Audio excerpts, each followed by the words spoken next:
ఏం చేస్తున్నావు?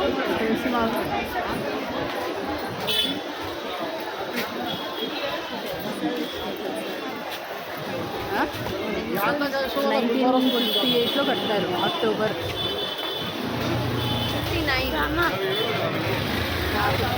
1959 అక్టోబర్. ఇదంతా ఫంక్షన్ హాలు. ఇది అంతే జనరల్ బజార్. ఇదంతా అమ్మవారికి సంబంధించినవన్నీ అమ్ముతూ ఉంటారు. ఇప్పుడు రాఖీ పండుగ కాబట్టి రాఖీ కూడా అమ్ముతున్నారు. అన్ని నిమ్మకాయలు ఇవన్నీ విజయవాడలో ఎలాగో అలాగా ఇక్కడ.